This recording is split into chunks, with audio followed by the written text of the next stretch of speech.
তো current news regarding একটা update এসছে, সেটা হলো যে জিন্দের বন্দি, যেটার মধ্যে আমরা অনেক বছর আগে উত্তম কুমার এবং সৌমিত্র চট্টোপাধ্যায়কে একসাথে স্ক্রিন শেয়ার করতে দেখেছিলাম, এবং সেই মুভিটা আমার ওয়ান অফ দ্য বেস্ট। মানে জিন্দের বন্দি যদি কেউ সানডে সাসপেন্সে শুনে থাকো, তো সে জানে জিন্দের বন্দি জিনিস, গল্পটা কি জিনিস, এবং it's too much nostalgic for every Bengali. So সেই মুভিটারই একটা স্ক্রিপ্ট নিয়ে এবং দুজনকে অ্যাপ্রোচ করা হয়েছে। তো কার দুজনকে? সে দুজন হলো দেব এবং জিৎ। হ্যাঁ, দেব এবং জিৎকে অ্যাপ্রোচ করা হয়েছে, এবং কথাটা ইনিশিয়াল ফেজে আছে। রানা সরকার গিয়ে অ্যাপ্রোচ করেছেন, এবং মেবি মুভিটা হলেও হতে পারে, সেই পসিবিলিটিসটাও আছে।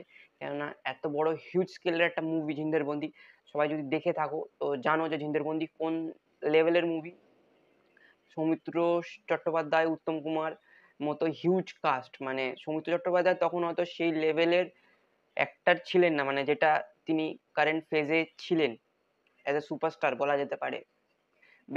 বেঙ্গলি সিনেমার একজন লেজেন্ড, তিনি তখন নিউ কামার ছিলেন, কিন্তু সেই মুভিটা যে কি কাল্ট সেটা বাঙালিরা জানে। সো সেই মুভিটারই একটা বলতে পারো রিমেক করা হবে, এবং রিমেকে দেবজিৎ দুজনকে অ্যাপ্রোচ করা হয়েছে, এবং কথাটা ইনিশিয়াল ফেজ যেটা বললাম। সো হতেও পারে এই দুজনকে আবার এক স্ক্রিনে দেখা যেতে পারে 15 বছর পর। তো হোপ ফর দ্য বেস্ট। এবং দুটো ফ্যান বেসেরই একটা হিউজ হিউজ চাহিদা ছিল যে দুজনকে আবার একটা স্ক্রিন শেয়ার করতে দেখার। তো সেটা মেবি মেবি হতে পারে, এবং প্রার্থনা করা যেন হয়ে যায়। তো এই ছিল আপডেট। জানা থাকলে প্লিজ লাইক।